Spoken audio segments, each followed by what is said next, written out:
2026ನೇ ಹೊಸ ವರ್ಷದಿಂದ ಈ ದಿನದ ತನಕ ಪ್ರತಿದಿನವೂ ಸದಾ ಉಪವಾಸ ಪ್ರಾರ್ಥನೆ ದೇವರ ಸಾನ್ನಿಧ್ಯಾನದಲ್ಲಿ ನಡೀತಾ ಇದೆ. ಸುಮಾರು 52 ದಿನಗಳ ನಿರಂತರವಾಗಿ ಫೆಬ್ರವರಿ 21-22 ತನಕ ದೇವರು ತನ್ನ ಮಹಿಮೆಯಾದಂಥ ಕಾರ್ಯವನ್ನು ನಡೆಸಬೇಕೆಂಬುದಾಗಿ, ನಮ್ಮ ರಾಜ್ಯ ರಕ್ಷಣೆಗೆ ಬರಬೇಕೆಂಬುದಾಗಿ, ಅದು ಪ್ರತ್ಯೇಕವಾಗಿ ನನ್ನ ಮತ್ತು ನನ್ನ ಮಗಳಾದ ಮೋನಿಕಾ ಮತ್ತು ನಮ್ಮ ಸಭೆಯ ಒಂದು ವಿಶೇಷವಾದಂಥ ದರ್ಶನ. ಕರ್ತನ ಸನ್ನಿಧಾನದಲ್ಲಿ ಈ ರಾಜ್ಯ ಆಶೀರ್ವದಿಸಲ್ಪಡಬೇಕು, ರಕ್ಷಣೆಗೆ ಬರಬೇಕೆನ್ನುವಂಥ ಒಂದು ಉದ್ದೇಶ ಮತ್ತು ಗುರಿ ಇಟ್ಟುಕೊಂಡು ಅದಕ್ಕಾಗಿ ಕರ್ತನ ಸಮ್ಮುಖದಲ್ಲಿ ನಾವು ಪ್ರತಿದಿನವೂ ಪ್ರಾರ್ಥನೆ ಮಾಡ್ತಾ ಇದ್ದೇವೆ. ಈಗಾಗಲೇ ನಿಮಗೆ ಗೊತ್ತಿರುವ ಹಾಗೆ ಪ್ರತಿದಿನ 7:30ಯಿಂದ 9 ಗಂಟೆ ತನಕ ಯೂಟ್ಯೂಬ್ನಲ್ಲಿ ಮೋನಿಕಾ ಸಿಸ್ಟರ್ ಪ್ರತಿದಿನವೂ ದೈವ ಸಂದೇಶವನ್ನು ಹೊತ್ತು ತರ್ತಾ ಇದ್ದಾರೆ. ಆತ್ಮೀಯ ದೇವಜನರೇ, ಪ್ರಾರ್ಥನೆ ಕುರಿತು ಆಳವಾದ ಗೂಢಾರ್ಥಗಳನ್ನು ದೇವರ ಸಮ್ಮುಖದಲ್ಲಿ ದೈವ ಸೇವಕರಾಗಿರುವಂಥ ಮೋನಿಕಾ ಅವರು ನಮಗೆ ಆ ಪ್ರಾರ್ಥನೆ ಜೀವಿತ ಕಟ್ಟಿಕೊಳ್ಳೋದಕ್ಕೆ ಬೇಕಾದಂಥ ವೇದಿಯ ವಿಷಯದಲ್ಲಿ ಮಾತನಾಡುತ್ತಲೇ ಇದ್ದಾರೆ. ಯೇಸುವಿನ ನಾಮದಲ್ಲಿ ವೈಯಕ್ತಿಕವಾಗಿ ನೀವೇನಾದರೂ ನಮಗೆ ಸಪೋರ್ಟ್ ಮಾಡಬೇಕು ಎಂಬುದಾಗಿರುವುದಾದರೆ ದೇವರ ಸನ್ನಿಧಾನದಲ್ಲಿ ಆತ್ಮೀಯ ದೇವಜನರೇ, ಅನೇಕ ಜನರಿಗೆ ಪಾಸ್ಟರ್ ಜೆ ವೆಂಕಟೇಶ್ ಎನ್ನುವಂಥ ಯೂಟ್ಯೂಬ್ ಚಾನಲ್ನ ಪರಿಚಯ ಮಾಡಿಕೊಳ್ಳ್ರಿ, ಫೋನ್ ಮಾಡಿ ತಿಳಿಸ್ರಿ. ಕರ್ತನ ಸನ್ನಿಧಾನದಲ್ಲಿ 7:30ಯಿಂದ ಕೂಟ ಇರ್ತದೆ, ಬನ್ನಿರಿ, ಜಾಯ್ನ್ ಆಗ್ರಿ ಎಂಬುದಾಗಿ ನಿಮ್ಮ ಕುಟುಂಬಗಳಿಗೆ, ನಿಮ್ಮ ಸಭೆಯವರಿಗೆ ದೂರದಲ್ಲಿ ಯಾವುದೇ ವಿಧವಾದ ಪ್ರಾಂತದಲ್ಲಿ ಒಂದು ವೇಳೆ ಗ್ರೂಪ್ನಲ್ಲಿ, ಇನ್ಸ್ಟಾದಲ್ಲಿ, ಫೇಸ್ಬುಕ್ನಲ್ಲಿ ನೀವು ಇರುವುದಾದರೆ ಆ ಗ್ರೂಪ್ಗಳಿಗೆ ಸದಾ ಪ್ರಕಟಪಡಿಸಿರಿ. ದೇವರು ನಿಮ್ಮನ್ನು ಆಶೀರ್ವಾದ ಮಾಡಲಿ. ದೇವರ ಸನ್ನಿಧಾನದಲ್ಲಿ ಭಾನುವಾರ 7 ಗಂಟೆಯಿಂದ 9 ಗಂಟೆ ತನಕ ಬೆಂಗಳೂರು ಪಟ್ಟಣದಲ್ಲಿರುವಂಥ ಹೆದರದಿರು ನನ್ನ ಮನವಿ ಸಭೆಯಲ್ಲಿ ಆರಾಧನೆ ಇರುತ್ತದೆ. ಆ ಸಭೆಯ ವಿಳಾಸ ಇದಾಗಿರುವಂಥದ್ದಾಗಿದೆ: ಬಾಣಸ್ವಾಡಿ ರಿಂಗ್ ರೋಡ್, ಸಿಗ್ನಲ್ನಿಂದ ಹೊರಮಾವಿನ BBMP ಆಫೀಸ್ ಎದುರುಗಡೆ ಇರುವಂಥ ಅಗ್ರಾ ರೋಡಿನ 2ನೇ ಕಾಂಪೌಂಡಿನಲ್ಲಿ ಜಿಪ್ಸಿ ಟ್ರೈನಿಂಗ್ ಸೆಂಟರ್ ಇರುವಂಥದ್ದಾಗಿದೆ. ಆ ಜಿಪ್ಸಿ ಟ್ರೈನಿಂಗ್ ಸೆಂಟರ್ ಒಳಗಡೆ ಆರಾಧನೆ 7 ಗಂಟೆಗೆ ನಡೆಯಲಿಕ್ಕಿದೆ. ಪ್ರತ್ಯೇಕವಾಗಿ ಬೆಂಗಳೂರು ಪಟ್ಟಣದಲ್ಲಿ ವಾಸ ಮಾಡುತ್ತಿರುವಂಥ ದೇವ ಮಕ್ಕಳಿಗೆ ಹೃದಯಪೂರ್ವಕವಾಗಿ ನಾನು ಆಹ್ವಾನಿಸ್ತೇನೆ. ಬಿಡುಗಡೆಗಳು, ಅದ್ಭುತ, ಅತಿಶಯ ಮತ್ತು ವಿಶೇಷವಾದಂಥ ಆಶೀರ್ವಾದಗಳನ್ನು ಪಡೆದುಕೊಳ್ಳುವುದಕ್ಕಾಗಿ ನಿಮ್ಮನ್ನು ನೀವು ಸಿದ್ಧಪಡಿಸಿಕೊಂಡು ಪ್ರತಿ ಭಾನುವಾರ 7 ಗಂಟೆಯಿಂದ 9 ಗಂಟೆಗೆ ನಡೆಯುವಂಥ ಬೆಂಗಳೂರಿನ ಆರಾಧನೆಯಲ್ಲಿ ಪಾಲ್ಗೊಳ್ಳ್ರಿ. ಅಷ್ಟು ಮಾತ್ರವಲ್ಲ, ಈ ವಾರ ಕರ್ತನ ಸಂಸ್ಕಾರ ಭೋಜನ ಇರುವಂಥದ್ದಾಗಿದೆ. ಬೇರೆ ಎಲ್ಲೂ ಸದಾ ಕರ್ತನ ಸಂಸ್ಕಾರ ಭೋಜನ ತೆಗೆದುಕೊಳ್ಳದೆ, ಆಲಯಗಳಿಗೆ ಹೋಗದೆ, ಒಂದು ವೇಳೆ ನೆಗ್ಲೆಕ್ಟ್ ಆಗಿ ಮನೆಯಲ್ಲಿ ಇರುವುದಾದರೆ ದಯಮಾಡಿ ಬಂದು ಈ ಸಂಸ್ಕಾರ ಭೋಜನದಲ್ಲಿ ಪಾಲು ತೆಗೆದುಕೊಳ್ಳ್ರಿ. ಅಷ್ಟು ಮಾತ್ರವಲ್ಲ, ಪ್ರತಿ ಭಾನುವಾರ 9:30ಯಿಂದ ತುಮಕೂರು ಪಟ್ಟಣದಲ್ಲಿ ದೈವಾರಾಧನೆ ಇರುವಂಥದ್ದಾಗಿದೆ. ಒಂದು ವೇಳೆ ಬೆಳಗಾವಿನಿಂದ ಬೆಂಗಳೂರಿಗೆ ಹೋಗುವಂಥ ವ್ಯಕ್ತಿಗಳು, ಒಂದು ವೇಳೆ ನಿಮಗೆ ಮಧ್ಯದಲ್ಲಿ ಸಮಯ ಇದ್ದರೆ 9:30, 10 ಗಂಟೆ ತನಕ ಹೈವೇ ರೋಡಿಂದ 1.5 ಕಿಲೋಮೀಟರ್ ಒಳಗಡೆ ಮಾತ್ರ ಬೆಂಗಳೂರು ಮತ್ತು ಬೆಳಗಾಂ ಹೈವೇ ರೋಡಿನಲ್ಲಿ 1.5 ಕಿಲೋಮೀಟರ್ ಸ್ವಲ್ಪ ಒಳಗಡೆ ಬಂದರೆ ದೇವ ಮಂದಿರ ಸಿಗುವಂಥದ್ದಾಗಿದೆ. ಅನೇಕ ಮಕ್ಕಳು ಹುಬ್ಬಳ್ಳಿಯಿಂದ, ಬೆಳಗಾಂನಿಂದ, ಗುಲ್ಬರ್ಗ, ರಾಯಚೂರಿನಿಂದ, ಚಿತ್ರದುರ್ಗ, ದಾವಣಗೆರೆಯಿಂದ, ಶಿವಮೊಗ್ಗ ಈ ಪ್ರಾಂತ್ಯಗಳಿಂದ ಬರುವಂಥ ಮಕ್ಕಳು ಇಲ್ಲಿ ಆರಾಧನೆಯನ್ನು ಅಟೆಂಡ್ ಮಾಡಿ ಹೋಗ್ಲಿಕ್ಕಿದ್ದಾರೆ. ಆರಾಧನೆ ಯಾರಾದರೂ ಮಿಸ್ ಮಾಡ್ಕೊಂಡಿದ್ದೇನೆ ಎಂಬುದಾಗಿ ಹೇಳಿಕೊಳ್ಳುವಂಥವರು ದಯಮಾಡಿ ಈ ಆರಾಧನೆಯಲ್ಲಿ ಬಂದು ಪಾಲ್ಗೊಂಡು ದೈವಾಶೀರ್ವಾದವನ್ನು ಪಡೆದುಕೊಳ್ಳಬೇಕೆಂಬುದಾಗಿ ನಿಮ್ಮನ್ನು ಪ್ರೀತಿಪೂರ್ವಕವಾಗಿ ನಾನು ಕೇಳುವಂತನಾಗಿದೆ. ದೇವರು ನಿಮ್ಮನ್ನು ಆಶೀರ್ವಾದ ಮಾಡಲಿ. ನೇರವಾಗಿ ಸಂದೇಶಕ್ಕೆ ಹೋಗೋಣ. ದೇನಾಕ್ಕೆ ಸ್ತೋತ್ರವಾಗಲಿ.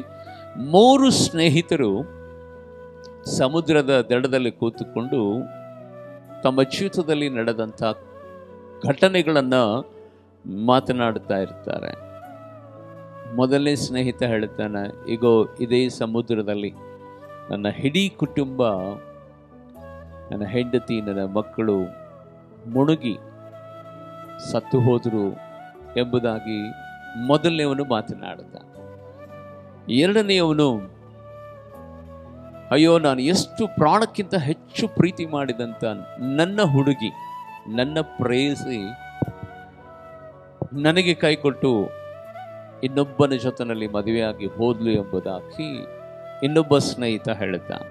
ಮೂರನೇ ಸ್ನೇಹಿತ ಹೇಳ್ತಾನೆ, ಅಯ್ಯೋ, ಎಷ್ಟೋ ಸಂಪಾದನೆ ಮಾಡಿದೆ, ಎಷ್ಟೋ ಆಸ್ತಿಗಳನ್ನು ಸಂಪಾದನೆ ಮಾಡಿದೆ, ಆದರೆ ಎಲ್ಲವೂ ಸದಾ ನನ್ನ ಕೈ ಬಿಟ್ಟು ಹೋಯಿತು ಎಂಬುದಾಗಿ ಒಬ್ಬರಿಗೊಬ್ಬರು ಅವರು ಮಾತನಾಡುತ್ತಿರುವಂಥ ಸಂದರ್ಭದಲ್ಲಿ ಆ ಸಮುದ್ರದ ತೀರದಲ್ಲಿ ಒಬ್ಬ ವ್ಯಕ್ತಿ ಈ ಮಾತುಗಳನ್ನು ಗಮನಿಸುವಂಥ ಸಂದರ್ಭದಲ್ಲಿ ಅವನು ತಿರುಗಿ ಹೇಳ್ತಾನೆ, ಅರೆ ನೀವೇನೋ ಇವ್ರನ್ನೆಲ್ಲ ಕಳ್ಕೊಂಡು, ನಾನು ಅದು ಕಳ್ಕೊಂಡೆ, ಇದು ಕಳ್ಕೊಂಡೆ, ಇಂಥದನ್ನು ಕಳ್ಕೊಂಡೆ, ಅಂಥದನ್ನು ಕಳ್ಕೊಂಡೆ ಎಂಬುದಾಗಿ ಹೇಳ್ತಾ ಇದ್ದೀರಿ, ಆದರೆ ನಾನು ಮಾತ್ರ ನಂಬಿಕೆಯನ್ನೇ ಕಳ್ಕೊಂಡು ಬಿಟ್ಟೆ.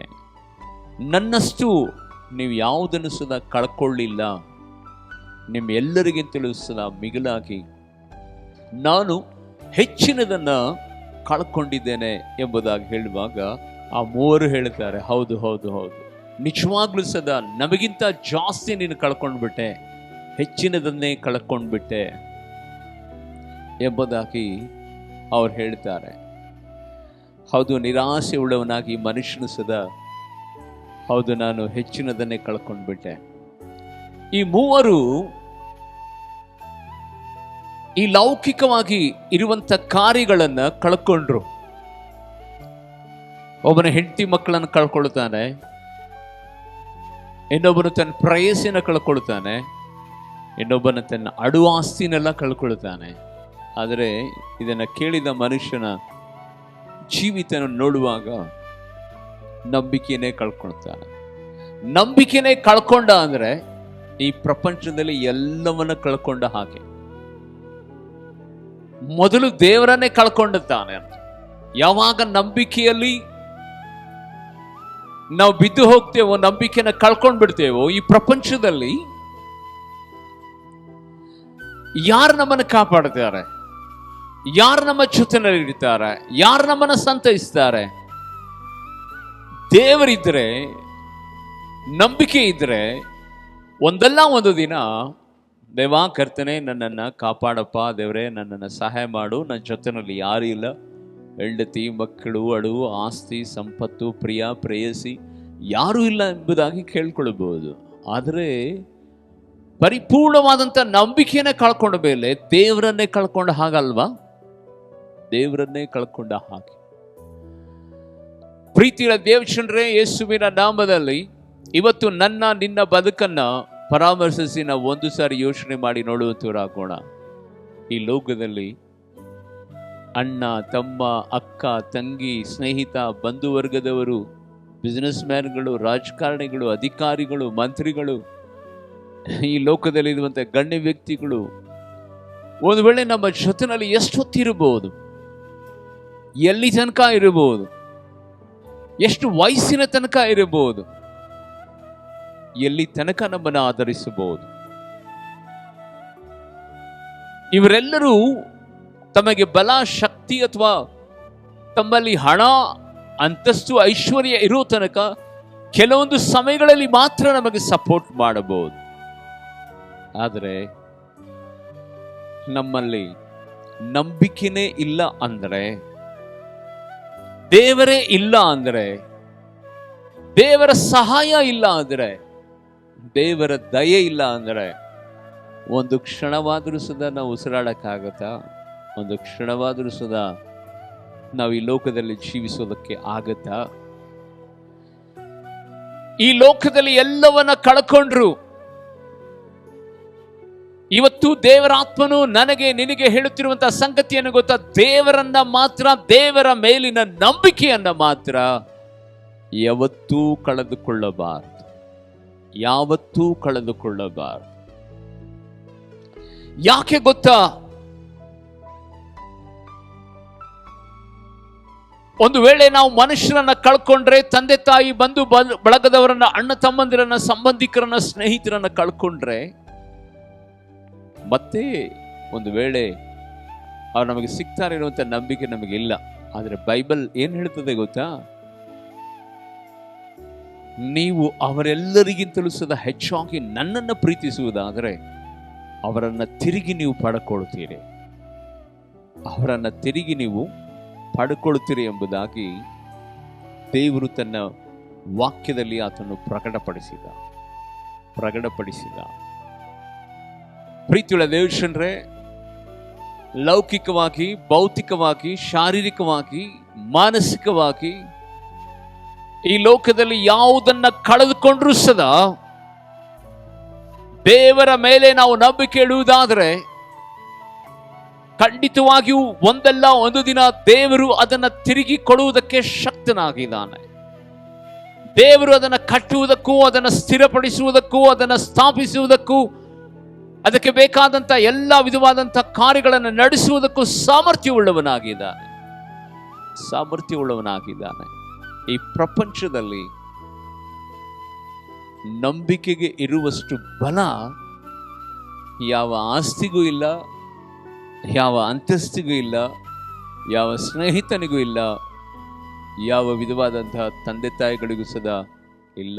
ಯಾಕೆಂದರೆ ಬೈಬಲಲ್ಲಿ ನಾವು ನೋಡುವಂತವರಾಗಿದ್ದೇವೆ, ಯೋಬನ ಜೀವಿತವನ್ನು ಗಮನಿಸುವಂತಹ ಸಂದರ್ಭದಲ್ಲಿ ಅವನು ಎಲ್ಲವನ್ನ ಕಳ್ಕೊಳ್ಳುತ್ತಾನ್ರಿ, ಎಲ್ಲವನ್ನ ಕಳ್ಕೊಂಡ್ಬಿಡ್ತಾನೆ. ಅದು 3 ತಿಂಗಳು 6 ತಿಂಗಳಲ್ಲಿ ಕಳ್ಕೊಳ್ಳಿಲ್ಲ, ಕೇವಲ ಒಂದೇ ಒಂದು ದಿನದಲ್ಲಿ ಎಲ್ಲ ನಾಶವಾಗುತ್ತೆ. ಒಂಟೆಗಳು ನಾಶವಾಗುತ್ತೆ, ದನಗಳು ಕುರಿಗಳು ನಾಶವಾಗುತ್ತೆ, ಹೊಲ ಮನೆಗಳು ಬೆಂಕಿ ಬೀಳುತ್ತೆ, 10 ಜನ ಮಕ್ಕಳು ಸತ್ತು ಹೋಗ್ತಾರೆ. ತನ್ನ ಆಸ್ತಿ ಸಂಪತ್ತು ಎಲ್ಲವನ್ನ ಆತನು ಒಂದೇ ಒಂದು ದಿನದಲ್ಲಿ ಎಲ್ಲವನ್ನ ಕಳ್ಕೊಂಡು ಬಿಡ್ತಾನೆ. ಅದನ್ನು ಕಳ್ಕೊಂಡ್ರೆ ಕಳ್ಕೊಳ್ಳಿ ಬಿಡ್ರಿ, ಹೋಗ್ಲಿ ಅತ್ತಾಗೆ ಎಂಬುದಾಗಿ ನೆನೆಸಿ ಆರೋಗ್ಯದ ವಿಷಯದಲ್ಲಿ ಬರುವಂತ ಸಂದರ್ಭದಲ್ಲೂ ಅವನಿಗೆ ಆರೋಗ್ಯಾನುಸದ ಕೈ ಕೊಟ್ಟು ಬಿಡುತ್ತೆ. ಆರೋಗ್ಯಾನುಸದ ಕೈ ಕೊಟ್ಟಂತ ಸಂದರ್ಭದಲ್ಲಿ ದೇಹದಲ್ಲಿ ರಕ್ತ ಕ್ಯೂ ಸೋರ್ತಾ ಇರುತ್ತೆ. ಒಡೆದಂತ ಬೋಕಿಯನ್ನು ತೆಗೆದುಕೊಂಡು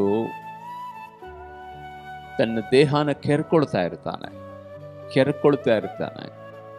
ಕೆರ್ಕೊಳ್ತಿರುವಂತ ಸಂದರ್ಭದಲ್ಲಿ ಅವನ ಸ್ನೇಹಿತರು ಬಂದು ಏನೇನೋ ಮಾತಾಡ್ತಾರೆ. ಸ್ನೇಹಿತರು ಹೋಗ್ಲಿ ಬಿಡ್ರಿ, ಯಾವಾಗ್ಲೂ ಸದಾ ನಮ್ಮನ್ನು ಹಾರೈಸಲ್ಲ. ಅವರು ಇದ್ದಾಗ ಮಾತ್ರ ನಮ್ಮ ಜೊತೆನಲ್ಲಿ ಪಾರ್ಟಿ ಮಾಡ್ತಾರೆ, ಫಂಕ್ಷನ್ ಮಾಡ್ತಾರೆ. ಒಂದು ವೇಳೆ ನಮಗೆ ಇಲ್ಲದೇ ಇರುವಂತ ಸಂದರ್ಭದಲ್ಲಿ ನಮಗೆ ಬೆಟ್ ಮಾಡಿ ತೋರಿಸ್ತಾರೆ. ಏನೋ ಇದ್ದಂಥ ಸಂದರ್ಭದಲ್ಲಿ ಏನೇನೋ ಮಾಡಿಬಿಟ್ಟೆ ನೀನು, ಈಗ ನೋಡು ಹೇಗಿದೆ ನಿನ್ನ ಜೀವಿತ ಎಂಬುದಾಗಿ ನಮ್ಮನ್ನು ಕ್ರಿಟಿಸೈಸ್ ಮಾಡ್ತಾರೆ. ಆದರೆ ಇಲ್ಲಿ ಒಂದು ಪ್ರಶ್ನೆ ಏನು ಗೊತ್ತಾ, ತನ್ನ ಗಂಡನಿಗೆ ನಂಬಬೇಕಾದಂಥ, ತನ್ನ ಗಂಡನಿಗೆ ಪ್ರೀತಿಸಬೇಕಾದಂಥ, ತನ್ನ ಗಂಡನನ್ನು ಆಧರಿಸಬೇಕಾದಂಥ, ತನ್ನ ಗಂಡನ ಜೊತೆಯಾಗಿ ನಿಂತುಕೊಳ್ಳಬೇಕಾದಂಥ, ಮದುವೆ ದಿನದಲ್ಲಿ ಪ್ರಾಣಕ್ಕೆ ಪ್ರಾಣ, ಜೀವಕ್ಕೆ ಜೀವ, ಸುಖಕ್ಕೆ ಸುಖ, ಕಷ್ಟಕ್ಕೂ ನಷ್ಟದಲ್ಲಿಯೂ, ನೆಮ್ಮದಿಯಲ್ಲಿ ಸಂತೋಷದಲ್ಲಿಯೂ, ಇಕ್ಕಟ್ಟಿನಲ್ಲಿ ನಾನು ನಿನಗೆ ಜೊತೆಯಾಗ್ತೇನೆ ಎಂಬುದಾಗಿ ಹೇಳಿದಂತೆ ಹೆಂಡತಿ ಅವನ ವಿರುದ್ಧವಾಗಿ ನಿಂತ್ಕೊಂಡ್ಬಿಡ್ತಾಳ. ಅವನನ್ನು ನಂಬೋದೇ ಇಲ್ಲ. ಎಂಥ ಒಂದು ಹೀನಾಯ ಪರಿಸ್ಥಿತಿ ಬಂದಾಗಿಯೂ ಸದಾ ಯೋಬನು ದೇವರ ವಿಷಯದಲ್ಲಿ ನಂಬಿಕೆಯನ್ನು ಕಳೆದುಕೊಳ್ಳಿಲ್ಲ. ಒಂದೇ ದಿನದಲ್ಲಿ ಎಲ್ಲವನ್ನ ಕಳೆದುಕೊಳ್ಳುತ್ತಾನೆ. ತನ್ನ ಪ್ರೀತಿಸುವಂತ ಹೆಂಡತಿ ಸದಾ, ಆ ಸ್ನೇಹಿತರು ಸದಾ ಅವನಿಗೆ ವಿರೋಧವಾಗಿ ನಿಂತ್ಕೊಳ್ತಾರೆ. ಪ್ರೀತಿಯುಳ್ಳ ದೇವಜನರೇ, ಆದರೆ ಅವನ ನಂಬಿಕೆ ಮಾತ್ರ ದೇವರ ಮೇಲೆ ಸ್ವಲ್ಪವೂ ಸದಾ ಕಡಿಮೆ ಆಗಲಿಲ್ಲ. ಬೇರೆ ಯಾರಾದರೂ ದೂಷಿಸ್ಲಿ ಪರವಾಗಿಲ್ಲ, ತನ್ನ ಹೆಂಡತಿಗೆ ಮಾತ್ರ ಮಕ್ಕಳ, ತನ್ನ ಹೆಂಡತಿಗೆ ಮಾತ್ರ ಆಸ್ತಿನ, ತನ್ನ ಹೆಂಡತಿಗೆ ಮಾತ್ರ ಎಲ್ಲದೂ ಇರಬೇಕಾ? ಅಂದ್ರೆ ಗಂಡನಿಗೆ ಬೆಲೆನೇ ಇಲ್ವಾ? ಬರೀ ಆಸ್ತಿ, ಅಂತಸ್ತು, ಐಶ್ವರ್ಯ, ಗೌರವಕ್ಕೆ ಬೆಲೆ ಕೊಡೋದ?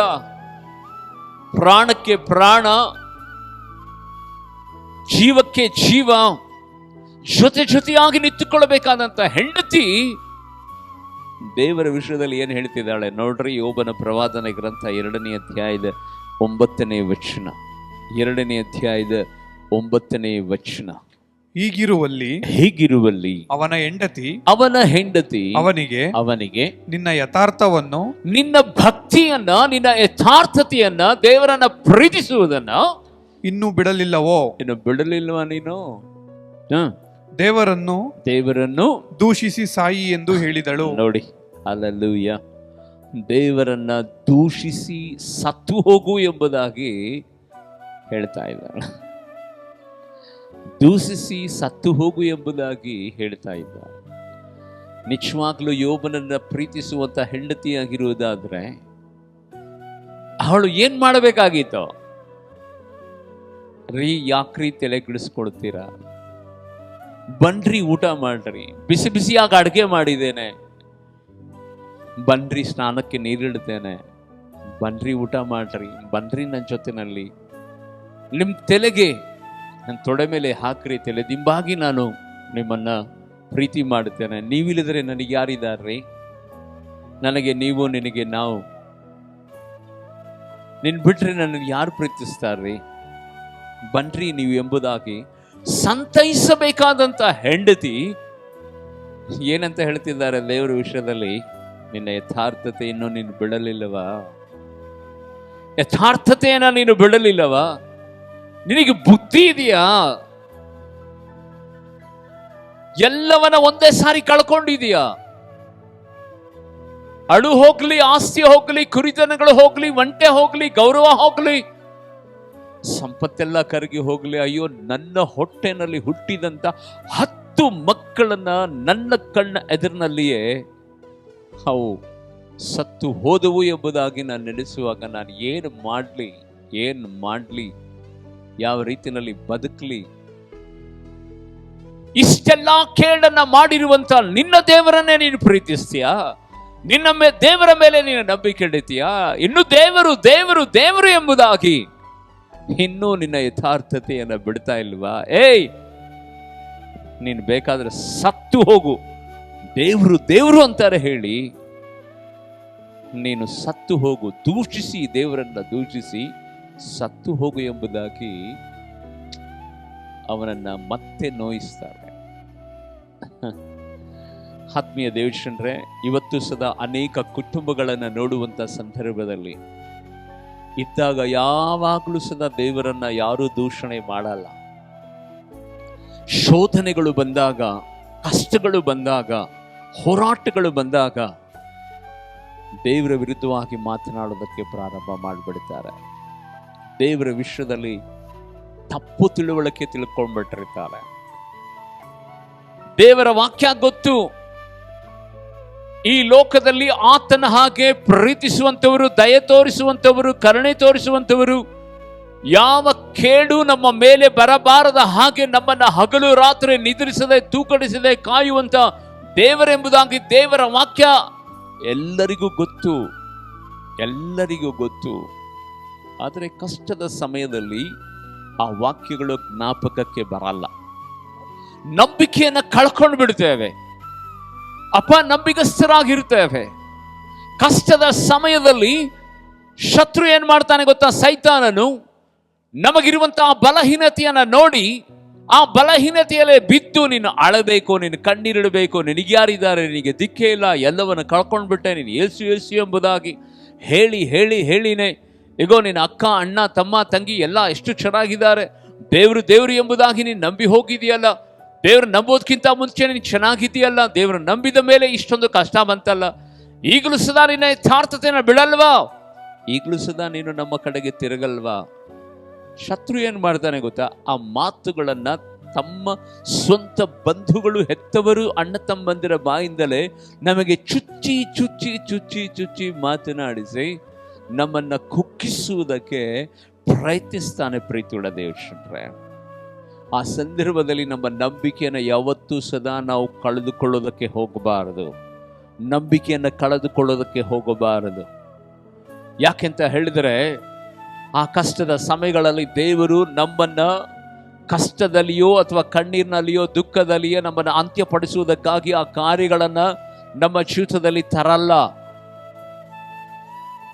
ಒಂದು ವೇಳೆ ನಾವು ಅನ್ನುಕೊಂಡ ರೀತಿಯಲ್ಲಿ ನಮ್ಮ ಜೀವಿತದಲ್ಲಿ ಎಲ್ಲವನ್ನ ಸದಾ ನಾವು ಕಳ್ಕೊಂಡು ಬಿಟ್ಟಿವಿ ಎಂಬುದಾಗಿ ನನಗೆ ನಿನಗೆ ಆ ರೀತಿಯಾದಂಥ ಆಲೋಚನೆಗಳು ಬರಬಹುದು. ಆದರೆ ದೇವರ ನಾಮಕ್ಕೆ ಮಹಿಮುಂಟಾಗಲಿ. ಯಾವಾಗ ಆ ಕಷ್ಟದ ಸಮಯದಲ್ಲಿ ನಮ್ಮ ನಂಬಿಕೆಯನ್ನು ನಾವು ದೃಢಪಡಿಸಿಕೊಳ್ಳುತ್ತೇವೋ, ನಮ್ಮ ನಂಬಿಕೆಯನ್ನ ಇನ್ನೂ ಹೆಚ್ಚಾಗಿ ದೇವರ ಮೇಲೆ ಇಡುತ್ತೇವೋ, ದೇವರೇ ಕರ್ತನೆ ಸ್ವಾಮಿ ನೀನು ಎಂಥ ದೇವರು ಎಂಬುದಾಗಿ ದೇವರೇ ನಾನು ಅರಿತವನಾಗಿದ್ದೀನಿ. ದೇವರೇ ಬರಿಗೈನಲ್ಲಿ ಬಂದಂತ ನಾನು, ಪರದೇಶಿಯಾಗಿರುವಂತ ನಾನು, ದಿಕ್ಕಿಲ್ಲದವನಾಗಿ ಬಂದಂತ ನನ್ನನ್ನು ದೇವರ ಕರ್ತನೆ 100ರಷ್ಟು ಆಶೀರ್ವಾದ ಮಾಡಿದ ದಿನಗಳು ನನಗೆ ಗೊತ್ತಿದೆ ರಾಜ. ದೇವರ ಕರ್ತನೆ, ಒಂದು ವೇಳೆ ನನ್ನ ಜೀವಿತದಲ್ಲಿ ಇಂಥ ಪರಿಸ್ಥಿತಿ, ಇಂಥ ತಡೆಗಳು ಬಂದಿರುವುದಾದರೆ ನನ್ನ ಜೀವಿತದಲ್ಲಿ ಖಂಡಿತವಾಗಿ 100ರಷ್ಟು ನೀನು ಆಶೀರ್ವಾದ ಮಾಡುವಂತ ದೇವರೇ ನೀನಾಗಿದೆ ಎಂಬುದಾಗಿ ಆತನ ಮೇಲೆ ನಂಬಿಕೆ ನಂಬಿಕೆ ನಂಬಿಕೆ ಇಡುವಾಗ ಆ ನಂಬಿಕೆನೇ ನಮ್ಮನ್ನ ನಾವು ನೆನೆಸುವುದಕ್ಕಿಂತಲೂ ಯೋಚಿಸುವುದಕ್ಕಿಂತಲೂ ಉನ್ನತವಾದದ್ದನ್ನು ನಮಗೆ ತಂದು ದೇವರು ಬಲಪಡಿಸುವಂತನಾಗಿಲ್ಲ. ಒಂದು ಪ್ರಶ್ನೆ ಕೇಳಿದ್ದೇನೆ ಯೋಬನ ಹೆಂಡತಿಗೆ, ಏನಮ್ಮ ಇಷ್ಟೊಂದು ಕೆಟ್ಟದಾಗಿ ನನ್ನ ದೇವರ ವಿಷಯದಲ್ಲಿ ಮಾತನಾಡಿದೆಯಲ್ಲ ನೀನು. ನನ್ನ ದೇವರು ಅಷ್ಟು ಕೆಟ್ಟವನ? ಹೋಗಲಿ, ನಿನಗೆ ಮಕ್ಕಳು ಕೊಟ್ಟವನು ಯಾರು? ಅಮ್ಮ ತಾಯಿ, ನಿನಗೆ ಮಕ್ಕಳು ಕೊಟ್ಟವನು ಯಾರು? ನಿನಗೆ ಆಸ್ತಿ ಕೊಟ್ಟವನು ಯಾರು? ನಿನಗೆ ಐಶ್ವರ್ಯ ಕೊಟ್ಟವನು ಯಾರು? ನಿನಗೆ ಕುರಿದನಗಳನ್ನು ಕೊಟ್ಟವನು ಯಾರು? ನಿನಗೆ ಮಾನವನ ಗೌರವವನ್ನು ಕೊಟ್ಟವರು ಯಾರು? ಹುಟ್ಟದಾಗಲೇ ತೆಗೆದುಕೊಂಡು ಬಂದಿದ್ಯಾ? ಇಲ್ಲ ನಿನ್ನ ಗಂಡನಿಂದ ಬಂತ, ಅಥವಾ ನಿನ್ನ ಮಕ್ಕಳಿಂದ ಬಂತ? ಯಾರು ಹುಟ್ಟಿದ ಮೇಲೆ ಬಂತು? ಯಾರು ತಂದು ಕೊಟ್ಟರು? ಕೆಲವೊಂದು ಸಮಯದಲ್ಲಿ ಹುಚ್ಚರಾಗ್ಬಿಡ್ತಾರೆ ಜನರು, ಹುಚ್ಚು ಹುಚ್ಚು ಮಾತನಾಡುತ್ತಾರೆ. ನಾನು ಹೇಳಿದರೆ, ಹುಚ್ಚಮ್ಮ ನೀನು ಏನು ತೆಗೆದುಕೊಂಡು ಬರಲಿಲ್ಲ, ನೀನು ಏನು ತೆಗೆದುಕೊಂಡು ಹೋಗೋದಕ್ಕೆ ಆಗಲ್ಲ. ಇರುವಷ್ಟು ದಿನಗಳ ಕಾಲ ಯೋಬನ ಬಾಯಿ ನೋಡ್ರಿ. ನಿನ್ನ ಜೀವಿತದಲ್ಲಿ ಯೋಬನ ರೀತಿಯಲ್ಲೇ ನಾವು ಮಾತನಾಡಬೇಕು. ಏನೇ ಇದ್ರು ಏನೇ ಇಲ್ಲದಿದ್ರು, ಯಾವುದು ಬಂದ್ರು ಯಾವುದೇ ಹೋದ್ರು, ಯಾವುದೇ ತಡೆಗಳಿದ್ರು, ಯಾವುದೇ ಆಶೀರ್ವಾದಗಳು ಬಂದ್ರು ಸದಾ ಯೋಬನ ಒಂದೇ ಒಂದು ಸ್ಲೋಗನ್, ಒಂದೇ ಒಂದು ಶ್ರೇಷ್ಠವಾದಂಥ ಹಾಡು, ದೇವರೇ ಕೊಟ್ಟನು ದೇವರೇ ತೆಗೆದುಕೊಂಡನು, ದೇವರ ನಾಮಕ್ಕೆ ಸ್ತೋತ್ರ, ದೇವರ ನಾಮಕ್ಕೆ ಸ್ತೋತ್ರ. ದೇವರು ಕೊಟ್ಟಾಗ ಮಾತ್ರ ಆತನನ್ನು ಮಾನಿಸಬೇಕು, ಕೊಡದೇ ಇರುವಂತ ಸಂದರ್ಭದಲ್ಲಿ ಆತನನ್ನು ತೆಗಳಬೇಕಾ ಎಂಬುದಾಗಿ ತನ್ನ ಹೆಂಡತಿಗೆ ಹೇಳ್ತಾನೆ. ಅಯ್ಯೋ ಮೂರ್ಖಳ ರೀತಿಯಲ್ಲಿ ಯಾಕೆ ಮಾತನಾಡುತ್ತೀಯ ಹುಚ್ಚಮ್ಮ, ಯಾಕೆ ಮಾತನಾಡುತ್ತೀಯ ಎಂಬುದಾಗಿ. ಕೇಳೋದಕ್ಕೆ ಇದು ಕೇಳಿದ್ದನ್ನೇ ಕೇಳ್ತಾ ಇದ್ದೇವೆ ಎಂಬುದಾಗಿ ನಿಮ್ಮ ಒಳಗಡೆ ಒಂದು ವೇಳೆ ನಿಮ್ಮ ಆಲೋಚನೆಗಳನ್ನು ಶತ್ರು ಈಗ ತಂದು ಹಾಕ್ತಾ ಇರಬಹುದು. ಆದರೆ ಪ್ರೀತಿಯುಳ್ಳ ದೇವಶಂಟ್ರೆ, ಯಾಕೆ ಈ ಮಾತನ್ನ ದೇವರು ಇವತ್ತು ನಿಮ್ಮ ಮಧ್ಯದಲ್ಲಿ ಪ್ರಕಟಿಸ್ತಾ ಇದ್ದಾನಂದ್ರೆ, ಯೇಸುವಿನ ನಾಮದಲ್ಲಿ ನಿನ್ನ ನಂಬಿಕೆ ಇವತ್ತು ಕಡಿಮೆ ಆಗಿರಬಹುದು, ನಿನ್ನ ನಂಬಿಕೆ ಇವತ್ತು ಕುಂದಿ ಹೋಗಿರಬಹುದು. ನಿನ್ನ ನಂಬಿಕೆಯಲ್ಲಿ ಏನು ಮಾಡಿದ್ರೇನು, ಏನು ಹೇಗಿದ್ರೇನು, ಎಷ್ಟು ಭಕ್ತಿ ತೋರಿಸಿದ್ರೇನು, ಎಷ್ಟು ಪ್ರಾರ್ಥಿಸಿದ್ರೇನೋ, ಎಷ್ಟು ಬೈಬಲ್ ಓದಿದ್ರೇನೋ, ಎಷ್ಟು ಕಾಣಿಕೆಗಳನ್ನು ಕೊಟ್ರೇನೋ, ನನ್ನ ಪರಿಸ್ಥಿತಿ, ನನ್ನ ಮನೆ ಪರಿಸ್ಥಿತಿ, ನನ್ನ ಕುಟುಂಬದ ಪರಿಸ್ಥಿತಿ, ನನ್ನ ಮಕ್ಕಳ ಪರಿಸ್ಥಿತಿ, ನನ್ನ ಉದ್ಯೋಗದ ಸ್ಥಿತಿ ಬದಲಾಗಲಿಲ್ಲ ಎಂಬುದಾಗಿ ಯೋಚಿಸುವಂಥ ದೇವ ಮಗುವೆ, ಈ 2ನೇ ಅಧ್ಯಾಯ 9ನೇ ವಚನದಲ್ಲಿ ಈ ರೀತಿಯಾದಂಥ ಅವಮಾನಕ್ಕೆ ಯೋಬನು ತನ್ನ ಹೆಂಡತಿಯಿಂದಲೇ ಗುರಿಯಾಗ್ತಾನೆ. ಆದರೆ 42ನೇ ಅಧ್ಯಾಯಕ್ಕೆ ಹೋಗುವಾಗ ಬೈಬಲ್ ಹೇಳ್ತದೆ, ದೇವರು ಅವನಿಗೆ ಏನು ಕಸ್ಕೊಂಡಿದ್ದನು ಅದಕ್ಕೆ ಬದಲು 2ರಷ್ಟು ಕೊಟ್ಟು ಆತನನ್ನು ಆಶೀರ್ವಾದ ಮಾಡಿದನಂತ. 2ರಷ್ಟು ಕೊಟ್ಟು ಆಶೀರ್ವಾದ ಮಾಡಿದನಂತ. ಇದಕ್ಕೆ ಕಾರಣ ಏನು ಗೊತ್ತಾ? ಯೋಬನಲ್ಲಿ ಇರುವಂತ ಆ ನಂಬಿಕೆ ದೇವರಿಂದ 2ರಷ್ಟು ಆಶೀರ್ವಾದವನ್ನ ಪಡೆದುಕೊಳ್ಳುವ ಹಾಗೆ ಮಾಡಿತು. ನನ್ನನ್ನು ಗಮನಿಸಿ, ಇವತ್ತು ನಿನ್ನ ಬದುಕಿನಲ್ಲಿ ಇಂಥ ಒಂದು ಕಷ್ಟ ಕಾಲದಲ್ಲಿ ನಿನ್ನ ದೃಢತೆಯನ್ನ, ಸ್ಥಿರತೆಯನ್ನ, ನಂಬಿಗಸ್ತಿಕೆಯನ್ನ ನೀನು ಗಟ್ಟಿಯಾಗಿ ಹಿಡಿದು ಯೇಸುವಿನ ನಾಮದಲ್ಲಿ, ಯೋಬನ ದೇವರೇ ನನ್ನ ದೇವರು, ಬರಿಗೈನಲ್ಲಿ ಹೋದಂಥ ಯಾಕೋಬನ ದೇವರೇ ನನ್ನ ದೇವರು, ದಾಸತ್ವದಲ್ಲಿ ಹೋದಂಥ ಯೋಸೇಫನ ದೇವರೇ ನನ್ನ ದೇವರು, ಸೆರೆವಾಸಕ್ಕೆ ಹೋದಂಥ ದಾನಿಯೇಲನ ದೇವರೇ ನನ್ನ ದೇವರು, ಕಾಡಿನಲ್ಲಿ ಗುಹೆಗಳಲ್ಲಿ ದಿಕ್ಕು ದೆಸೆ ಇಲ್ಲದೆ ಅಲೆದಾಡಿದಂಥ ದಾವಿದನ ದೇವರೇ ನನ್ನ ದೇವರು. ಈ ಭಕ್ತರ ಜೀವಿತವನ್ನು ನಾವು ಗಮನಿಸುವಂಥ ಸಂದರ್ಭದಲ್ಲಿ ಎಲ್ಲವನ್ನ ಕಳ್ಕೊಳ್ತಾರ್ರಿ, ಆದರೆ ದೇವರ ಮೇಲಿನ ನಂಬಿಕೆಯನ್ನು ಮಾತ್ರ ಕಳೆದುಕೊಳ್ಳೋದಿಲ್ಲ. ನಂಬಿಕೆಯನ್ನು ಮಾತ್ರ ಕಳೆದುಕೊಳ್ಳೋದಿಲ್ಲ. ಯೋಬನಿಗೆ ದೇವರು 20 ಮಕ್ಕಳನ್ನು ಕೊಟ್ಟನಂತೆ. ದೇನಾಕ್ಕೆ ಸ್ತೋತ್ರವಾಗಿ 20 ಮಕ್ಕಳು, ಮತ್ತೆ ತಿರುಗಿ 10 ಮಕ್ಕಳನ್ನು ಕೊಟ್ಟ. 10 ಮಕ್ಕಳು ಸತ್ತು ಹೋದವು, ತಿರುಗಿ 10 ಮಕ್ಕಳನ್ನು ಕೊಟ್ಟನಂತೆ. ಯಾಕೆ 20 ಮಕ್ಕಳು ಇವತ್ತು ಸದಾ ಜೀವಂತವಾಗಿದ್ದಾರೆ ಎಂಬುದಾಗಿ ನಾನು ಹೇಳೋದಕ್ಕೆ ಇಷ್ಟಪಡ್ತೇನೆ. ಯಾಕೆಂದ್ರೆ ಈ ಪರಿಶೋಧನೆ ದೇವರು ಕೊಟ್ಟಿರುವಂಥದ್ದು. ಈ ಪರಿಶೋಧನೆ ದೇವರು ಕೊಟ್ಟಿರೋದ್ರಿಂದ ದೇವರು ಆ ಮಕ್ಕಳನ್ನು ತೆಗೆದುಕೊಂಡು ಪರಲೋಕದಲ್ಲಿ ಇಟ್ಟಿರ್ತಾರೆ.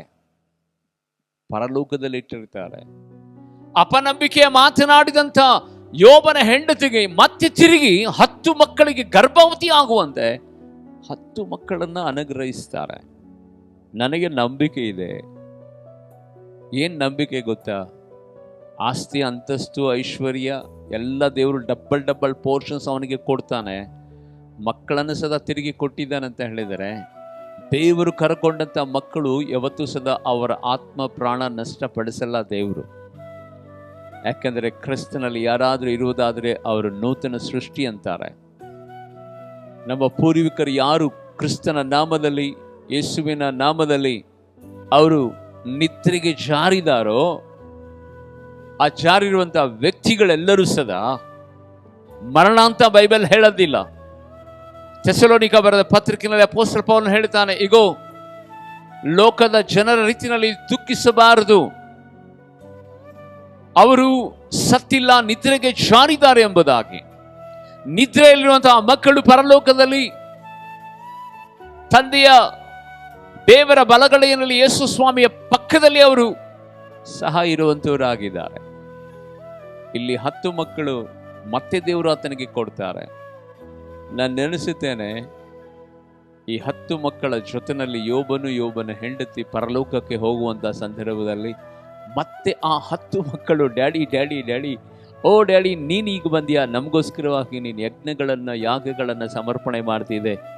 ನಿನ್ನಲ್ಲಿರುವಂಥ ಆ ಭಯ, ಅಪನಂಬಿಕೆ, ನನ್ನ ಮಕ್ಕಳು ಎಲ್ಲಾದರೂ ತಪ್ಪು ಮಾಡಿಬಿಡ್ತಾರೋ ಏನೋ ಎಂಬುದಾಗಿ ಆ ಕ್ರಿಯೆ ಕಾರ್ಯಗಳೇ ದೇವರು ಪರೀಕ್ಷೆಗೆ ಹಾಕಿದನು ಡ್ಯಾಡಿ. ಆದರೆ ನಾವು ಸಾಯಲಿಲ್ಲ, ನಿನ್ನ ಪ್ರಾರ್ಥನೆ ನಮ್ಮನ್ನು ದೂರ ಮಾಡಲಿಲ್ಲ, ನಾವು ತಂದೆ ಬಳಿನಲ್ಲಿ ಇದ್ದೇವಂತ ಆ ಡ್ಯಾಡಿಯನ್ನು ಆಲಂಗಿಸಿಕೊಂಡು ಪರಲೋಕದಲ್ಲಿ ಈಗಲೂ ಸದಾ ನಾನು ನೆನೆಸಿನ ಗಂಡ ಹೆಂಡತಿ 20 ಮಕ್ಕಳ ಜೊತೆಯಲ್ಲಿ ದೊಡ್ಡ ಸಂಸಾರಿಕನಾಗಿ ಯೋಬ ಅಲ್ಲಿದ್ದಾನೆ ಅಂತ. ಅಂದರೆ ಸಂಸಾರ ಮಾಡೋದಕ್ಕಾಗಿ ಅಲ್ಲ, ದೇವನಾಮಕ್ಕೆ ಸ್ತೋತ್ರವಾಗಲಿ.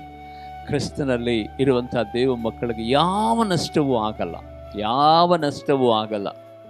ಈ ಲೋಕದಲ್ಲಿ ನಮಗೆ ಅನ್ನಿಸುತ್ತೆ, ಏನು ಗೊತ್ತಾ, ಹೀಗಾಯ್ತಲ್ಲ, ಹೀಗಾಗ್ಬಿಡ್ತು ಎಂಬುದಾಗಿ.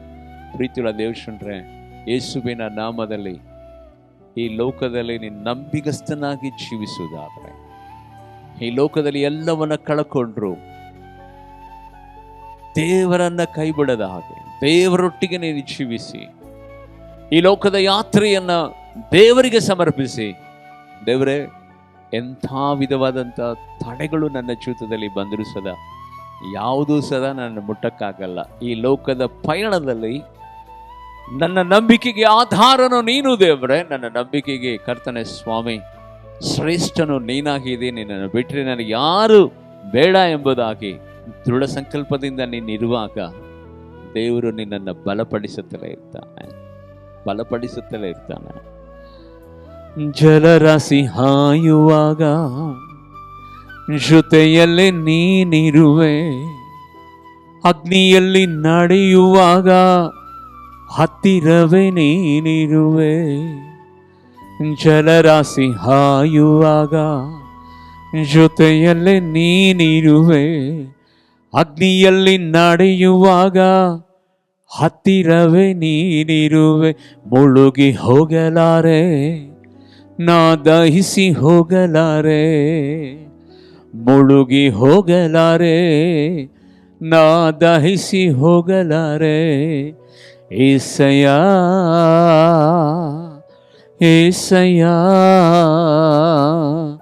ಏಸಯ್ಯ ಏಸಯ್ಯ,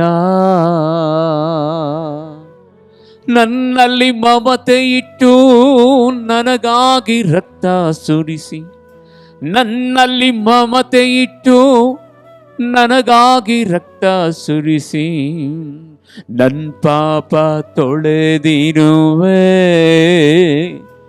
ಇಂದು ಬಿಡುಗಡೆ ತಂದಿರುವೆ. ನನ್ನ ಪಾಪ ತೊಳೆದಿರುವೆ, ಇಂದು ಬಿಡುಗಡೆ ತಂದಿರುವೆ.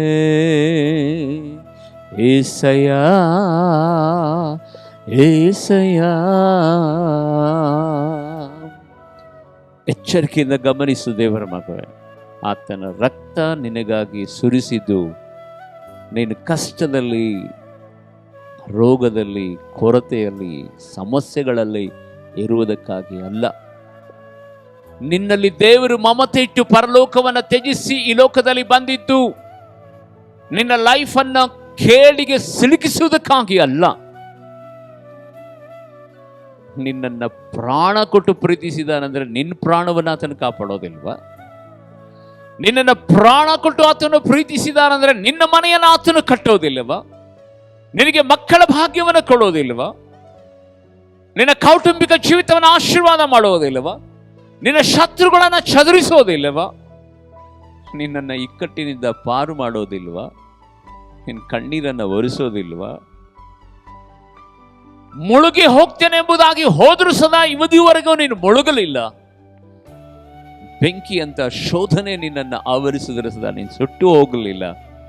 ಯಾಕೆ ಗೊತ್ತಾ? ನೀನು ಎಲ್ಲ ಹೋದ್ರೂ ಅಂತಹ ಶೋಧನೆ, ಕಷ್ಟದ ಸಮಯಗಳಲ್ಲಿ, ನಿಂಚೊತ್ತಿನಲ್ಲಿ ಅಗ್ನಿಮಯನಾಗಿರುವಂತ ದೇವರೇ ನಿಂಚೊತ್ತಿನಲ್ಲಿ ಇರ್ತಾನಮ್ಮ. ಜೀವನದಿಯಾಗಿರುವಂತ యేసయ్య ನಿಂಚೊತ್ತಿನಲ್ಲಿ ಇರ್ತಾನೆ, ನಿಮಿಷೊತ್ತಿನಲ್ಲೇ ಇರ್ತಾನೆ. ನಿನ್ನನ್ನು ಮುಳುಗೋದಕ್ಕೆ ಬಿಡ್ತಾನ ಅವನು? ಸುಡೋದಕ್ಕೆ ಬಿಡ್ತಾನ? ನಾಶವಾಗೋದಕ್ಕೆ ಬಿಡ್ತಾನ?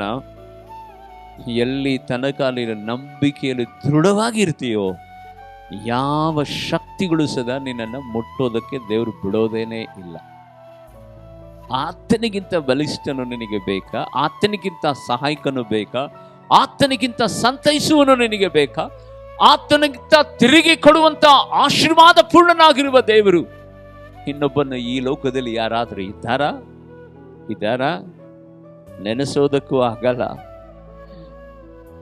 ನಿನ್ನ ಲೈಫಲ್ಲಿ ಇವತ್ತಿನಿಂದ ನಿನ್ನ ಒಂದು ಹಾಡನ್ನು ಹಾಡಬೇಕು. ದೇವರೇ ಕೊಟ್ಟನು, ದೇವರೇ ತೆಗೆದುಕೊಂಡನು, ದೇವರ ನಾಮಕ್ಕೆ ಸ್ತೋತ್ರ. ಏನೇ ಆದರೂ, ಯಾವುದೇ ತಡೆ ಬಂದರೂ, ಅಪ್ಪ ನಾನು ಮಾತ್ರ ನಿನ್ನನ್ನು ಬಿಡಲ್ಲ, ನಾನು ಮಾತ್ರ ನಿನ್ನ ಪಾದನ ಬಿಡಲ್ಲ. ಈ ಲೋಕದಲ್ಲಿ ಎಲ್ಲರನ್ನ ಕಳ್ಕೊಳ್ತೇನೆ, ಬೇಕಾದರೆ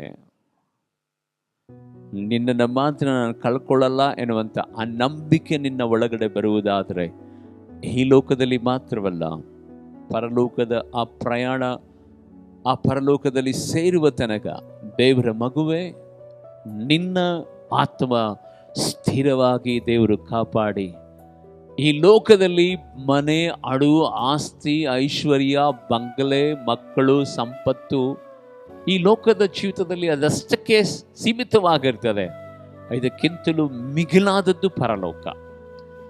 ಈ ಲೋಕದಲ್ಲಿ 70, 80 ವರ್ಷ, 90 ವರ್ಷ, 100 ವರ್ಷ ನೀನು ಬದುಕಬಹುದು. ಆದರೆ ಯುಗ ಯುಗಗಳಲ್ಲಿಯೂ ಸಾವಿರ ವರ್ಷಗಳು ಆ ಮಹಿಮೆಯುಳ್ಳಂಥ ಆ ದೇವರ ಬೆಳಕಿನಲ್ಲಿ, ಆ ಪ್ರಸನ್ನತೆಯಲ್ಲಿ, ಆ ಸಿಂಹಾಸನದ ಮೇಲೆ ನಿನ್ನನ್ನು ಸದಾ ಕುಂಡರಿಸಿಕೊಂಡು ನಿನ್ನನ್ನು ಆತನ ಎದೆಗೆ ಅಪ್ಪಿಕೊಂಡು, ಆತನೇ ಹೇಳಿದ್ದಾನೆ ಪ್ರಕಟಣೆ ಗ್ರಂಥ 21ನೇ, ಅಲ್ಲಿ ಕಣ್ಣೀರಿರುವುದಿಲ್ಲ, ಅಲ್ಲಿ ದುಃಖ ಇರೋದಿಲ್ಲ, ಅಲ್ಲಿ ಗೋಳಾಟವಿರುವುದಿಲ್ಲ, ಅಲ್ಲಿ ಹಳ್ಳು ಕಟಕಟನೆ ಇರುವುದಿಲ್ಲ, ಅಲ್ಲಿ ಯೇಸು ಕ್ರಿಸ್ತನೇ ಬೆಳಕಾಗಿರ್ತಾನೆ.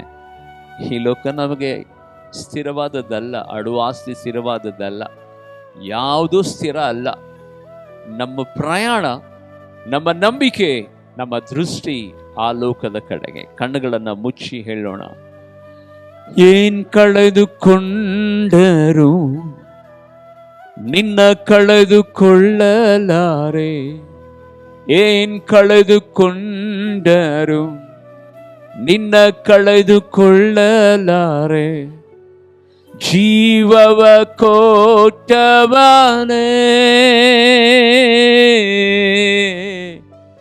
ನಾನು ನಿನಗಾಗಿ ಜೀವಿಸುವೆ, ನನಗಾಗಿ ಜೀವ ಕೊಟ್ಟವನೇ యేసయ్య, ನಿನಗಾಗಿ ಜೀವಿಸುವೆ,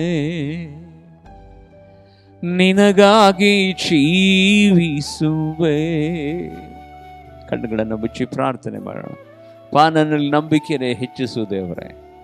ನೀನೇ ನಂಬಿಗಸ್ತನಾಗಿರುವ ದೇವರಾಗಿದೆ. ಈ ಪ್ರಪಂಚದಲ್ಲಿ ಎಲ್ಲವನ್ನ ಕಳ್ಕೊಂಡು ನಂಬಿಕೆ ಮಾತ್ರ ನಿನ್ನ ಮೇಲೆ ಇಟ್ಟಂತ ದೇವ ಯೋಬನನ್ನ 2ರಷ್ಟು ಆಶೀರ್ವಾದ ಮಾಡಿದೆ. ನಂಬಿಕೆ ನಿನ್ನ ಮೇಲಿಟ್ಟಂತ ಯೋಸೇಫನನ್ನ ಪ್ರಧಾನಮಂತ್ರಿಯನ್ನಾಗಿ ಮಾರ್ಪಡಿಸಿದೆ. ನಂಬಿಕೆ ಇಟ್ಟಂತ ಕರ್ತನೆ ದಾನಿಯೇಲನನ್ನ ದೇವರೇ ಕರ್ತನೆ ಬಾಬೆಲ್ ಸಂಸ್ಥಾನದಲ್ಲಿ ಪ್ರಾಮುಖ್ಯವಾದಂಥ ಅಧಿಕಾರಿಯನ್ನಾಗಿ ಮಾರ್ಪಡಿಸಿದೆ. ನಿನ್ನ ಮೇಲೆ ನಂಬಿಕೆ ಇಟ್ಟಂತ ದಾವಿದನಿಗೆ ಕರ್ತನೆ 12 ಕುಲಗಳಿಗೆ ಚಕ್ರವರ್ತಿಯನ್ನಾಗಿ ಮಾರ್ಪಡಿಸಿದೆ. ನಿನ್ನ ಮೇಲೆ ನಂಬಿಕೆಟ್ಟವರು ಎಂದೂ ಆಶಾಭಂಗ ಪಡುವುದಿಲ್ಲ ಎಂಬುದಾಗಿ ವಾಗ್ದಾನ ಮಾಡಿದೆ. ನಂಬಿದರೆ ದೇವರ ಮಹಿಮೆಯನ್ನು ಕಾಣುವಿರು ಎಂಬುದಾಗಿ ಸತ್ತವರನ್ನೇ ಎಬ್ಬರಿಸಿದಂಥ ನಿನ್ನ ನಂಬಿಗಸ್ತಿಕೆ ದೊಡ್ಡದಪ್ಪ. ಯೇಸುವಿನ ನಾಮದಲ್ಲಿ ನನ್ನ ಆತ್ಮೀಯ ಎಲ್ಲ ಕುಟುಂಬಗಳಿಗಾಗಿ ನಾನು ಪ್ರಾರ್ಥನೆ ಮಾಡುತ್ತೇನೆ. ಇವರಲ್ಲಿ ಯಾವತ್ತೂ ಸದಾ ನಂಬಿಕೆ ಕುಂದಿ ಹೋಗದಿರಲಿ. ಯೇಸುವಿನ ನಾಮದಲ್ಲಿ ಯಾರು ಶಾಶ್ವತವಲ್ಲ. ಇವತ್ತು ನಾವೇನಾಗಿದ್ದೇವೋ ಅದು ದೇವರ ಕೃಪೆಯೇ. ಆ ಕೃಪೆಯಿಂದಲೇ ನಾವು ಪುನೀತರಾಗಿದ್ದೇವೆ. ನಮ್ಮನ್ನು ದೇವರೇ ಕೊಟ್ಟಿದ್ದಾನೆ, ದೇವರೇ ತೆಗೆದುಕೊಂಡಿದ್ದಾನೆ. ದೇವರ ನಾಮಕ್ಕೆ ಸ್ತೋತ್ರ ಎಂಬುದಾಗಿ ಪ್ರತಿಯೊರು ನಂಬಿಕೆಯಿಂದ ಕರ್ತನೆ ಸ್ವಾಮಿ ನಿಮ್ಮ ನಾಮ ಸ್ಮರಣೆ ಮಾಡುವಂತೆ ದೇವರೇ ನಿಮ್ಮ ನಂಬಿಕೆ ವಸ್ತ್ರವನ್ನ ಕರ್ತನೆ ಸ್ವಾಮಿ ಈ ಮಕ್ಕಳ ಮೇಲೆ ಹೊದಿಸಿ ದೇವರೇ ನಿನ್ನ ಬರೋಣದಲ್ಲಿ ಇವರೆಲ್ಲರೂ ಸದಾ ನಂಬಿಕೆಯಿಂದಲೇ ನಿನ್ನ ರಾಜ್ಯದಲ್ಲಿ ಪ್ರವೇಶ ಮಾಡುವಂತೆ ನೀನು ತಾನೇ ಕೃಪೆ ತೋರಬೇಕೆಂಬುದಾಗಿ ಅಂಕಲಾಚಿ ಪ್ರಾರ್ಥಿಸ್ತೇನೆ. ದೇವ ಕರ್ತನೆ ಈ ಕೂಟದಲ್ಲಿ ಭಾಗವಹಿಸಿದಂಥ ಎಲ್ಲ ಕುಟುಂಬಗಳಿಗಾಗಿ ಸ್ತೋತ್ರ. ಪ್ರತಿಯೊಂದು ಕುಟುಂಬಗಳಲ್ಲಿ ನಿಮ್ಮ ನಂಬಿಕೆಯನ್ನು ಪ್ರಕಟಿಸಿದಕ್ಕಾಗಿ ನನಗೆ ಸ್ತೋತ್ರ. ತಂದೆಯಾದ ದೇವ ಯೇಸು ಕ್ರಿಸ್ತನ ಪವಿತ್ರವಾದ ರಕ್ತದಲ್ಲಿ ದೇವರ ಕರ್ತನೆ ಇವರನ್ನು ತೊಳೆದು ಶುದ್ಧೀಕರಿಸು. ಅದ್ಭುತಗಳು ಜರಗಲಿ, ಬಿಡುಗಡೆಗಳು ಜರಗಲಿ, ಸ್ವಸ್ಥತೆಗಳು ಉಂಟಾಗಲಿ, ಕೊರತೆಗಳು ನೀಗಲ್ಪಡಲಿ. ನಿನ್ನ ಪವಿತ್ರವಾದಂಥ ರಕ್ತದ ಕೋಟೆಯಲ್ಲಿ ದೇವರ ಕರ್ತನೆ ಈ ಕುಟುಂಬ, ಇವರ ಮಕ್ಕಳು, ಇವರ ಸ್ವಾಸ್ಥ್ಯ, ಇವರ ಬಿಸಿನೆಸ್ಸನ್ನು ಬರೆಮಾಚುತ್ತೇನೆ. ಒಂದೊಂದು ದಿನವೂ ಸದ ಪ್ರಯಾಣದಲ್ಲಿ ಜೊತೆಗಾರನಾಗಿರಪ್ಪ. ಇವತ್ತು ಕಾಣಿಕೆಗಳನ್ನು ಕಳಿಸಿದಂಥ ದೇವಾಕರ್ತನೆ ಸ್ವಾಮಿ ರಾಧಿಕಾ ಸಾಗರ ಅವರಿಗಾಗಿಯೂ, ಮಾರ್ಗರೆಟ್ ಚಿಕ್ಕತಿರುದುರ್ಗ ರೀನಾ ಬೆರತ್ ಅವರಿಗಾಗಿಯೂ ನಾವು ವಂದನೆ ಸಲ್ಲಿಸ್ತೇವೆ. ಈ ಮಕ್ಕಳನ್ನು ಆಶೀರ್ವಾದ ಮಾಡು. ಮತ್ತೆ ಕರ್ತನೆ ಕಾಣಿಕೆಗಳನ್ನು ಸಮರ್ಪಿಸೋದಕ್ಕೆ ಸಿದ್ಧರಾಗಿರುವಂಥ ನಿನ್ನ ಮಕ್ಕಳನ್ನು ಸದಾ ನೀನು ಬಲಪಡಿಸು. ಅವರ ಅಗತ್ಯತೆಗಳನ್ನು ಸಂಧಿಸಿ ಸನ್ನಿಧಿ ಸೇವೆಯಿಂದ ಬರುವಂಥ ಎಲ್ಲ ಆಶೀರ್ವಾದ ಅವರ ಕಟುಂಬಗಳಿಗೆ ಉಂಟಾಗಲಿ. ಎಲ್ಲ ಮಹಿಮೆ ಮಹತ್ವ ನಿಮಗೆ ಸಲ್ಲಿಸ್ತೇವೆ. ಯೇಸುವಿನ ನಾಮದಲ್ಲಿ ಬೇಡಿ ಪ್ರಾರ್ಥಿಸ್ತೇನೆ ನನ್ನ ಪರಲೋಕದ ತಂದೆಯಾದ ದೇವರೇ.